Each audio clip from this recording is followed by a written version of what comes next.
बोलो गणेश जी महाराज की जय। बोलो विष्णु भगवान की जय। बोलो माते लक्ष्मी की जय। बोलो वृंदावन बिहारी लाल की जय। जय जय श्री राधे, जय जय श्री राधे। आज हम भागवत कथा का प्रारंभ करते हैं, जिससे इस जगत की उत्पत्ति, स्थिति और प्रलय होते हैं। जो जड़ नहीं चेतन है, परतंत्र नहीं समय प्रकाश है, उसे अपनी समय प्रकाश ज्योति से सर्वथा समर्था माया और माया कार्य से पूर्णतः मुक्त रहने वाले परम सत्य स्वरूप परमात्मा का हम ध्यान करते हैं। महामुनि वेदव्यास के द्वारा निर्मित इस श्रीमद् भागवत महापुराण में उस वास्तविक परमात्मा का निरूपण हुआ है, जो तीनों तापों का जड़ से नाश करने वाली और परम कल्याण देने वाली है। एक बार भगवान विष्णु एवं देवताओं के परम पुण्य में क्षेत्र नैमिषारण्य में सोनक आदि ऋषियों ने भगवत प्राप्ति की इच्छा से सहस्त्र वर्षों से पूरे होने वाले एक महान यज्ञ का अनुष्ठान किया। एक दिन उन लोगों ने प्रातःकाल अग्निहोत्र आदि नित्य कार्यों में निवृत्त होकर सूर्य जी का पूजन किया और उन्हें ऊंचे आसन पर बैठाकर बड़े आदर से यह प्रश्न किया।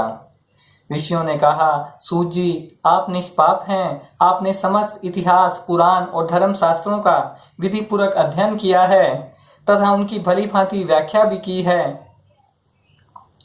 आपका कल्याण हो। आप तो जानते ही हैं कि यदुवंशियों के रक्षक भक्त वत्सल भगवान श्री कृष्ण वसुदेव की धर्म पत्नी देवकी की गर्भ में क्या करने की इच्छा से अवतीर्ण हुए हैं, क्या करने की इच्छा से अवतार लिए हैं। हम उसे सुनना चाहते हैं। आप कृपा करके हमारे लिए उनका वर्णन कीजिए, क्योंकि भगवान का अवतार जीवों के परम कल्याण और उनकी भगवत प्रेममयी समृद्धि के लिए ही होता है। बुद्धिमान सूत जी, सर्व समर्थ प्रभु अपनी योग माया से स्वतंत्र लीला करते हैं। आप उन श्री हरि की मंगलमयी अवतार कथाओं का अब वर्णन कीजिए। पुण्य कीर्ति भगवान की लीला सुनने से हमें कभी भी तृप्ति नहीं हो सकती। सूत जी ने कहा, जिस समय सुखदेव जी का यज्ञोपवीत संस्कार भी नहीं हुआ था, उन्हें अकेले ही संन्यास लेने के उद्देश्य से जाते हुए देख उनके पिता व्यास जी वीर्य से कातर होकर पुकारने लगे, बेटा बेटा। उस समय तन्मय होने के कारण सुखदेव जी ने कोई जवाब नहीं दिया, तो उनकी ओर से वृक्षों ने उत्तर दिया। ऐसे सबके हृदय में विराजमान श्री सुखदेव जी मुनि को मैं नमस्कार करता हूँ। श्री सुखदेव जी मुनि को मैं प्रणाम करता हूँ। यह श्रीमद् भागवत अत्यंत गोपनीय पुराण है। मनुष्यों के लिए सर्वश्रेष्ठ धर्म वही है जिसमें भगवान श्री कृष्ण में भक्ति हो, भक्ति भी ऐसी जिसमें किसी प्रकार की कामना न हो और जो नित्य निरंतर बनी रहे। ऐसी भक्ति से हृदय आनंद स्वरूप परमात्मा की उपलब्धि करके धन्य हो जाता है। भगवान श्री कृष्ण में भक्ति होते ही, अन्य प्रेम से उसका मन जुड़ते ही निष्काम ज्ञान और वैराग्य उत्पन्न हो जाता है। यही कारण है कि अपने अपने वर्ण तथा आश्रम के अनुसार मनुष्य जो धर्म का अनुष्ठान करते हैं, उनकी पूर्ण सिद्धि इसी में है कि भगवान प्रसन्न हो। इसलिए एकाग्र मन से भक्त वत्सल भगवान का ही नित्य निरंतर श्रवण, कीर्तन, ध्यान और आराधना करना चाहिए। भगवान श्री कृष्ण के यश का श्रवण और कीर्तन दोनों पवित्र करने वाले हैं। वे अपनी कथा सुनने वालों के हृदय में आकर स्थित हो जाते हैं और उनकी अशुभ वासनाओं को नष्ट कर देते हैं, क्योंकि वे संतों के नित्य सुहृद है।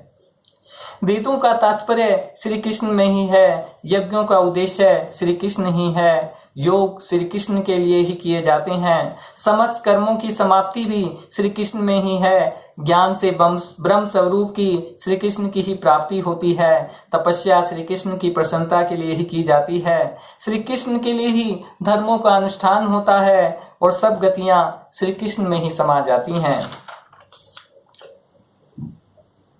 प्रभु ने, अब मैं भगवान के अवतारों की कथा का वर्णन है इसमें। प्रभु ने पहले सनक, सनंदन, सनातन और सनत कुमार इन 4 ब्राह्मणों के रूप में अवतार ग्रहण करके अत्यंत कठिन अखंड ब्रह्मचर्य का पालन किया। दूसरी बार संसार के कल्याण के लिए समस्त यज्ञों के स्वामी उन भगवान ने ही रसातल में गई हुई पृथ्वी को निकाल लाने के विचार से सूकर रूप ग्रहण किया। पहले अवतार में भगवान ने सनक, सनंदन, सनातन, सनत कुमार इन 4 ब्राह्मणों के रूप में अवतार लिया और दूसरे अवतार में भगवान ने सूकर के रूप में अवतार लिया और जो पृथ्वी रसातल में गई थी उसको निकाल कर लाए। ऋषियों की सृष्टि में उन्होंने देव ऋषि नारद के रूप में तीसरा अवतार ग्रहण किया और सात्वत मंत्र का, जिसे नारद पांचराज कहते हैं, उपदेश किया। उसमें कर्मों के द्वारा किस प्रकार कर्म बंधन से मुक्ति मिलती है इसका वर्णन किया। धर्म मूर्ति के गर्भ से उन्होंने नर नारायण के रूप में चौथा अवतार ग्रहण किया। इस अवतार में उन्होंने ऋषि बनकर मन और इंद्रियों का समर्था संयम करके बड़ी कठिन तपस्या की। 5वें अवतार में वे सिद्धों के स्वामी कपिल के रूप में प्रकट हुए और तत्वों का निर्णय करने वाले सांख्य शास्त्र का, जो समय के फेर से गुप्त हो गया था, आसुरी नामक ब्राह्मण को उपदेश दिया। देवी अनुसैया के वर मांगने पर छठे अवतार में वे अत्रि की संतान दत्तात्रेय हुए। इस अवतार में उन्होंने अलर्क एवं प्रहलाद आदि को ब्रह्म ज्ञान का उपदेश दिया। 7वीं बार रुचि प्रजापति की आकुति नाम की पत्नी के यज्ञ के रूप में उन्होंने अवतार ग्रहण किया और अपने पुत्र याम आदि देवताओं के साथ सवायंभू मनवंतर की रक्षा की। राजा नाभि की पत्नी मेरुदेव के गर्भ से ऋषभदेव के रूप में भगवान ने 8वां अवतार ग्रहण किया। इस रूप में उन्होंने परमहंसों को वह मार्ग जो सभी आश्रमियों के लिए वंदनीय है वह दिखलाया। ऋषियों की प्रार्थना से 9वीं बार वे राजा पृथु के रूप में अवतीर्ण हुए। सोनक आदि ऋषियों इस अवतार में उन्होंने पृथ्वी से समस्त औषधियों का दोहन किया तथा इससे यह अवतार सबके लिए बड़ा ही कल्याणकारी हुआ। चाक्षुष मनवंतर के अंत में जब सारी त्रिलोकी समुद्र में डूब रही थी, तब उन्होंने मत्स्य के रूप में 10वां अवतार ग्रहण किया और पृथ्वी रूपी नौका पर बैठाकर अगले मनवंतर के अधिपति वैवस्तु मनु की रक्षा की। जिस समय देवता और दैत्य समुद्र मंथन कर रहे थे, उस समय 11वां अवतार धारण करके कच्छप रूप ने भगवान ने मंदराचल को अपनी पीठ पर धारण किया। 12वीं अवतार धन्वंतरी के रूप में अमृत लेकर समुद्र से प्रकट हुए। 13वीं बार मोहिनी रूप धारण करके दैत्यों को मोहित करते हुए देवताओं को अमृत पिलाया। 14वें अवतार में उन्होंने नरसिंह रूप धारण किया और अत्यंत बलवान दैत्यराज हिरण्यकशिपु की छाती को अपने नखों से अन्यास इस प्रकार फाड़ डाला जैसे चट्टाई बनाने वाला चट्टाई को चीर डालता है। 15वीं बार वामन का रूप धारण करके भगवान दैत्यराज बलि के यज्ञ में गए। वे चाहते तो त्रिलोकी का राज्य, परंतु मांगी उन्होंने केवल 3 पट पृथ्वी। 16वें परशुराम अवतार में जब उन्होंने देखा कि राजा लोग ब्राह्मण के द्रोही हो गए हैं, तो क्रोधित होकर उन्होंने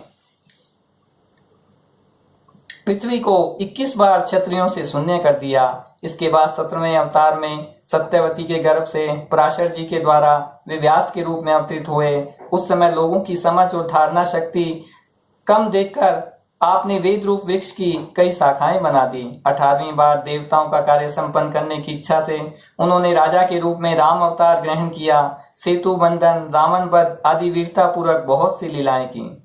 19 और 20वें अवतार में उन्होंने यदुवंश में बलराम और श्री कृष्ण के नाम से प्रकट होकर पृथ्वी का भार उतारा। इसके बाद कलयुग आ जाने पर मध्य प्रदेश में देवताओं के दैसी दैत्यों को मोहित करने के लिए अजन के पुत्र रूप में आपका बुद्ध अवतार होगा। उसके भी बहुत पीछे जब कलयुग का अंत समीप होगा और राजा लोग प्राय लुटेरे हो जाएंगे, तब जगत के रक्षक भगवान विष्णु यश नामक ब्राह्मण के घर कल्कि रूप में अवतार लेंगे। ऋषि, मनु, देवता, प्रजापति, मनुपुत्र और जितने भी महान शक्तिशाली हैं, ये सब भगवान के ही अंश हैं। सब अवतार तो भगवान के अंशावतार अथवा कलावतार हैं, परंतु भगवान श्री कृष्ण तो स्वयं भगवान ही है। कहते हैं कि भगवान श्री कृष्ण जो हैं वो पूर्ण रूप से भगवान के रूप में उन्होंने अवतार लिया है। बाकी जितने भी अवतार हुए हैं वो अंशावतार अथवा कला अवतार हैं।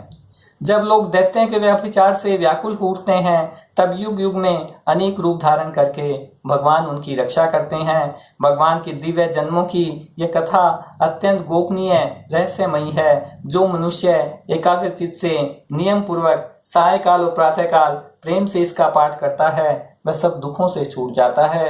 भगवान के अवतारों की कथा का जो नित्य पाठ करता है वह सब दुखों से छूट जाता है।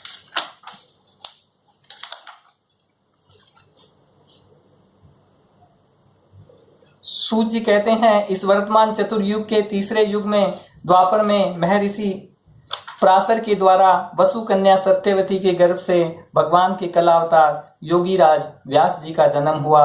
एक दिन वे सूर्योदय के समय सरस्वती के पवित्र जल में स्नान आदि करके एकांत पवित्र स्थान पर बैठे हुए थे। महर्षि भूत और भविष्य को जानते थे। उनकी दृष्टि अचूक थी। उन्होंने देखा कि जिसको लोग जान नहीं पाते ऐसे समय के फेर से संसार के लोग श्रद्धाहीन और शक्तिहीन हो जाते हैं। उनकी बुद्धि कर्तव्य का ठीक ठीक निर्णय नहीं कर पाती और आयु भी कम हो जाती है। लोगों की इस भाग्यहीनता को देखकर उन मुनीश्वरों ने अपनी दिव्य दृष्टि से समस्त वर्णों और आश्रमों का हित कैसे हो इस पर विचार किया। स्त्री शुद्ध और पति दिव्य जाति तीनों ही वेद श्रवण के अधिकारी नहीं हैं, इसलिए वे कल्याणकारी शास्त्रोक्त कर्मों के आचरण में भूल कर बैठते हैं। तब इनका भी कल्याण हो जाए यह सोचकर महामुनि व्यास जी ने बड़ी कृपा करके महाभारत इतिहास की रचना की। शौनक आदि ऋषियों यद्यपि व्यास जी इस समय अपनी पूरी शक्ति से सदा सर्वदा प्राणियों के कल्याण में ही लगे रहते हैं, तथापि उनके हृदय को संतोष नहीं हुआ। उनका मन कुछ खिन्न से हो गया। सरस्वती के नदी के तट पर एकांत में बैठकर धर्मवेता व्यास जी मन मन विचार करते हुए इस प्रकार कहने लगे। मैंने निष्कपट भाव से ब्रह्मचर्य आदि व्रतों का पालन करते हुए वेद, गुरुजन और अग्नियों का सम्मान किया और उनकी आज्ञा का पालन किया है।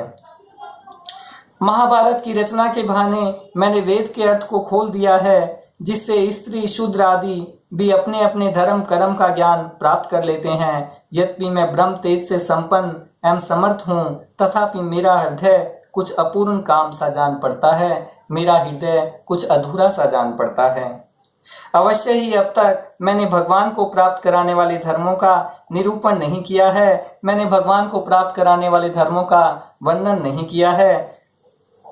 वे ही धर्म परमहंसों के प्रिय हैं, वे ही भगवान को भी प्रिय हैं। व्यास जी इस प्रकार अपने को अपूर्ण सा मानकर जब खिन्न हो रहे थे, समय पूर्वक आश्रम पर उसी समय आश्रम पर देव ऋषि नारद जी आ पहुंचे। उन्हें आए देखकर व्यास जी तुरंत खड़े हो गए। उन्होंने देवताओं के द्वारा सम्मानित देव ऋषि नारद की विधि पूर्वक पूजा की। नारद जी ने प्रश्न किया, महाभाग व्यास जी, महानुभाव व्यास जी, आपके शरीर एवं मन दोनों ही अपने कर्म एवं चिंतन से संतुष्ट है ना? अवश्य ही आपकी जिज्ञासा तो भली भांति पूर्ण हो गई है, क्योंकि आपने जो महाभारत की रचना की है यह बड़ी ही अद्भुत है। वह धर्म आदि सभी पुरुषार्थों से परिपूर्ण है। फिर भी प्रभु आप अर्थात थोड़े अनमनी मनुष्य के समान विषय में शोक क्यों कर रहे हैं? पुरुष के समान अपने विषय में शोक क्यों कर रहे हैं? व्यास जी ने कहा, आपने मेरे विषय में जो कुछ कहा वह सब ठीक ही है। वैसा होने पर भी मेरा हृदय संतुष्ट नहीं है। पता नहीं इसका क्या कारण है। आपका ज्ञान अगाध है। आप साक्षात ब्रह्मा जी के मानस पुत्र हैं, इसलिए मैं आपसे ही इसका कारण पूछता हूँ। आप समस्त गोपनीय रहस्यों को जानते हैं। आप सूर्य की भांति तीनों लोकों का भ्रमण करते रहते हैं। योग बल से प्राण वायु के समान सबके भीतर रहकर अंतःकरण के साक्षी भी हैं। योगानुष्ठान और नियमों के द्वारा पर ब्रह्म और शब्द ब्रह्म दोनों की पूर्ण प्राप्ति कर लेने पर भी मुझ में जो बड़ी कमी है उसे आप कृपा करके बताइए कि मेरा मन क्यों खिन्न हो रहा है, मुझे किस बात की कमी महसूस हो रही है। नारद जी ने कहा, व्यास जी, आपने भगवान के निर्मल यश का गान प्राय नहीं किया। मेरी ऐसी मान्यता है, जिससे भगवान संतुष्ट नहीं होते वह शास्त्र या ज्ञान अधूरा है। आपने धर्म आदि पुरुषार्थों का जैसा वर्णन किया है भगवान श्री कृष्ण की महिमा का वैसा निरूपण नहीं किया जिस वाणी से चाहे वह रस भाव अलंकार आदि से युक्त ही क्या न हो, जगत के पवित्र करने वाले भगवान श्री कृष्ण के यश का ज्ञान नहीं होता, अपवित्र मानी जाती है।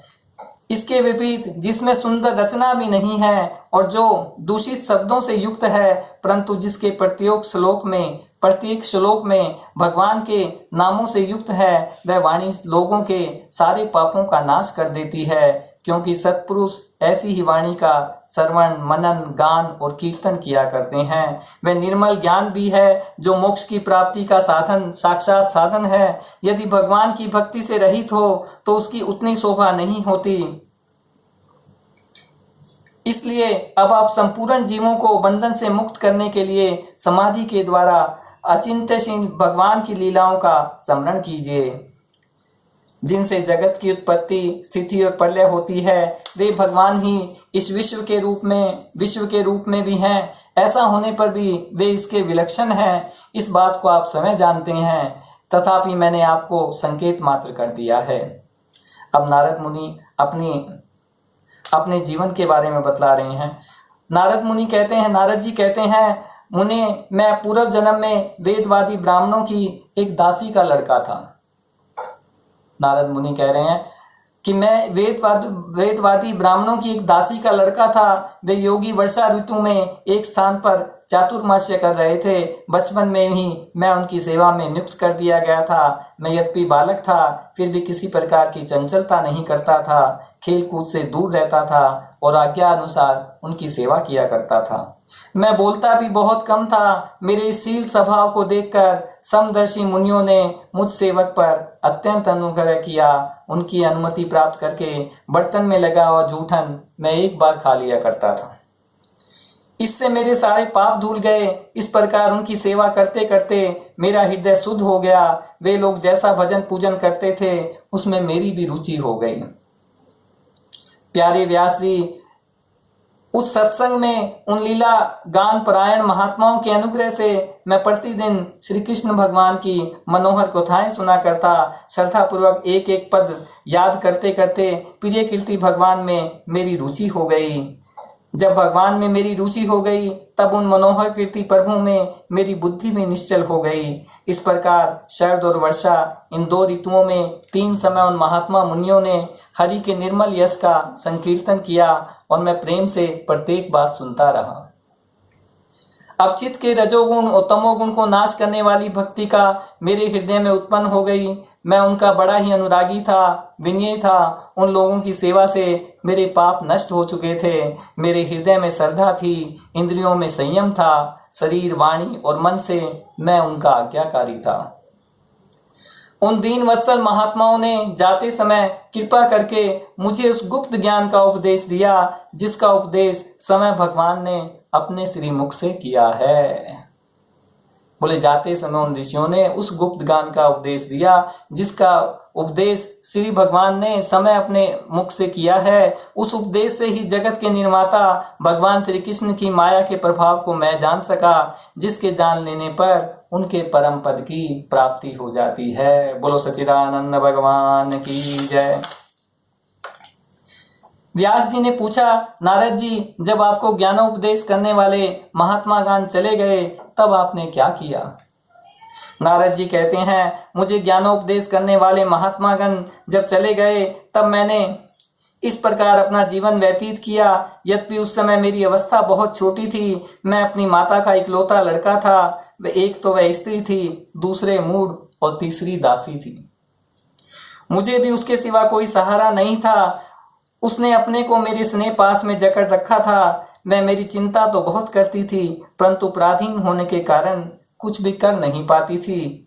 जैसे कठपुतली नचाने वाले की इच्छा के अनुसार ही नाचती है, वैसे ही यह सारा संसार ईश्वर के अधीन है। मैं भी अपनी माँ के स्नेह बंधन में बंधकर उस ब्राह्मण बस्ती में ही रहा। मेरी अवस्था केवल 5 वर्ष की थी। मुझे दिशा, देश और काल के संबंध में कुछ भी ज्ञान नहीं था। एक दिन की बात है, मेरी माँ गो दूहने के लिए गई। रात के समय घर से बाहर निकली। रास्ते में उसके पैर से सांप छू गया। और उससे उस बेचारी को डस लिया। उस सांप का क्या दोष, काल की ऐसी ही प्रेरणा थी। मैंने समझा भक्तों का मंगल चाहने वाले भगवान का यह भी एक अनुग्रह ही है। इसके बाद मैं उत्तर दिशा की ओर चल पड़ा।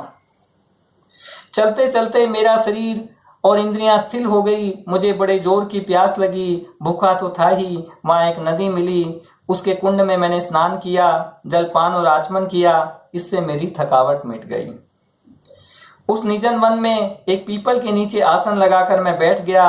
उन महात्माओं से जैसा मैंने सुना था, जैसा मैंने समझा था, हृदय में रहने वाले परमात्मा के उसी स्वरूप का ही मैं मन ही मन ध्यान करने लगा। बहुत सुंदर कथा है, ध्यान से सुनिए।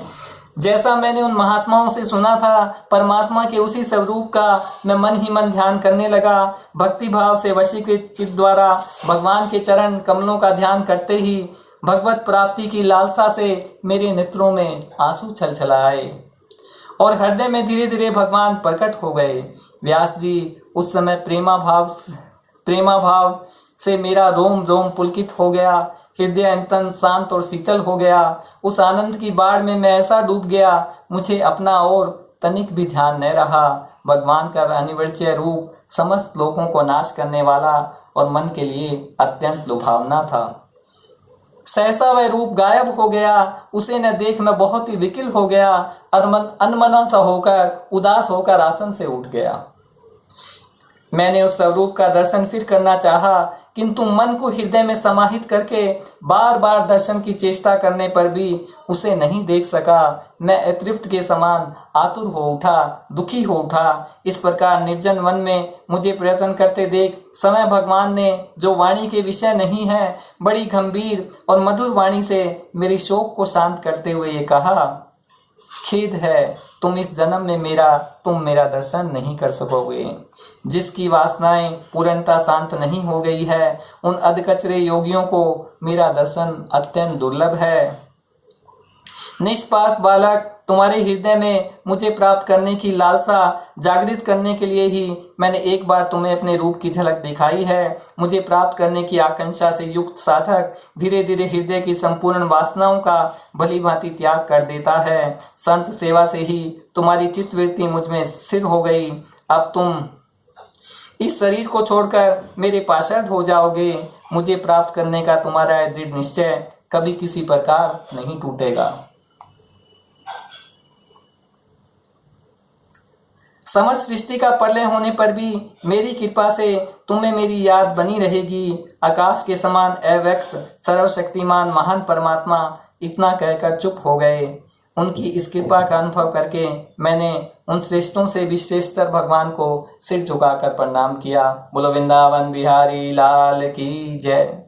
तभी से मैं लज्जा संकोच छोड़कर भगवान की अत्यंत रहस्यमय और मंगलमय मधुर नामों और लीलाओं का कीर्तन और स्मरण करने लगा। व्यास जी, इस प्रकार भगवान की कृपा से मेरा हृदय शुद्ध हो गया, आसक्ति मिट गई और मैं श्री कृष्ण परायण हो गया। कुछ समय बाद अपने समय पर मेरी मृत्यु आ गई। मुझे शुद्ध भागवत शरीर प्राप्त होने का अवसर आने पर मुझे शुद्ध भागवत शरीर प्राप्त हुआ। कल्प के अंत में जिस समय भगवान नारायण प्रलयकालीन समुद्र के जल में शयन करते हैं, उस समय उनके हृदय में शयन करने की इच्छा से इस सारी सृष्टि को समेटकर ब्रह्मा जी जब प्रवेश करने लगे, तब उनके श्वास के साथ मैं भी उनके हृदय में प्रवेश कर गया। बोले, जब प्रलय के समय ब्रह्मा जी ने सारी सृष्टि को समेटकर भगवान के हृदय में प्रवेश किया, तब मैं भी ब्रह्मा जी के साथ ही भगवान के हृदय में प्रवेश कर गया। एक सहस्र चतुर्युगी बीत जाने पर जब ब्रह्मा जगे और उन्होंने सृष्टि करने की इच्छा की, तब उनकी इंद्रियों से मरीचि आदि ऋषियों के साथ मैं भी प्रकट हो गया। तभी से मैं भगवान की कृपा से वैकुंठ आदि तीनों लोकों में बाहर और भीतर बिना रोक टोक के विचरण किया करता हूँ। मेरे जीवन का व्रत भगवत भजन अखंड रूप से चलता रहता है। जब मैं उनकी लीलाओं का गान करने लगता हूँ, तब वे प्रभु जिनके चरण कमल समस्त तीर्थों के उद्गम स्थान है, जिनका यशोगान मुझे बहुत ही प्रिय लगता है, बुलाए हुए की भांति तुरंत मेरे हृदय में आकर दर्शन दे देते हैं। व्यास जी, आप निष्पाप हैं। आपने मुझसे जो कुछ पूछा था वह सब अपने जन्म और साधना का रहस्य तथा आपकी आत्म संतुष्टि का उपाय मैंने बतला दिया। बोलो सच्चिदानंद भगवान की जय। श्रीमन नारायण नारायण नारायण, भजमन नारायण नारायण नारायण, श्रीमन नारायण नारायण नारायण, भजमन नारायण नारायण नारायण।